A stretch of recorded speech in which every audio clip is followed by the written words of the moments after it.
प्रधानमंत्री नरेंद्र मोदी के नेतृत्व में युवाओं के हित सर्वोपरि है। छात्रों की लंबे समय से चली आ रही मांग को ध्यान में रखते हुए पेपर लीक मामलों के दोषियों को शीघ्र सजा दिलाने के लिए फास्ट ट्रैक कोर्ट के गठन का निर्णय लिया गया है।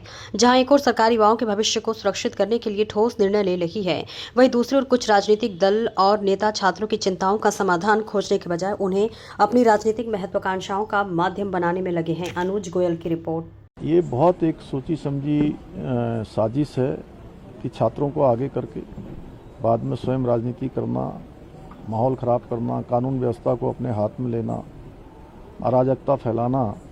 जबकि प्रधानमंत्री मोदी जी के नेतृत्व में आज पूरे देश के अंदर 12 लाख से भी ज़्यादा लोगों को नियुक्ति पत्र वितरण किए गए हैं। नीट का एग्ज़ाम दोबारा करवाया गया है और पूरी पारदर्शिता के साथ करवाया गया है। सीबीआई जांच की इंक्वायरी की गई है, जो लोग दोषी थे उनके खिलाफ कार्रवाई की गई है। पूरे देश भर के अंदर जहां भी एनडीए की सरकारें हैं, भाजपा की सरकारें हैं, उन्होंने बहुत पारदर्शिता के साथ एग्ज़ाम को किया है। मैं उत्तराखंड की बात करूं तो 100 से भी ज़्यादा नकल माफियाओं के खिलाफ कार्रवाई की है, 34,000 से अधिक नियुक्तियां की है।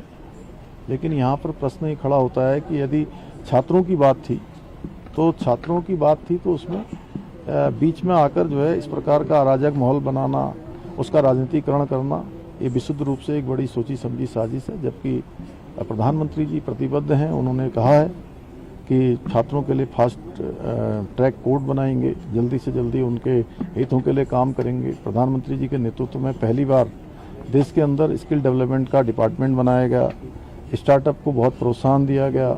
हर क्षेत्र में नौजवान युवाओं को आगे बढ़ाया है उन्होंने, और उनकी मंशा है कि जो विकसित भारत है, उस विकसित भारत और अमृतकाल, उसके जो सच्चे यात्री हैं वो हमारे सब युवा हैं।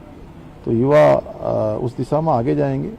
हम युवाओं से संवाद भी करेंगे। युवाओं को चूँकि कहीं ना कहीं मैं समझता हूँ कि सही दिशा देने के लिए सबको काम करना चाहिए, और युवाओं को आगे करके राजनीतिक माहौल बनाकर केवल देश में अस्थिरता पैदा करने का काम जो लोग कर रहे हैं, उनको जनता भली भांति देख रही है आज।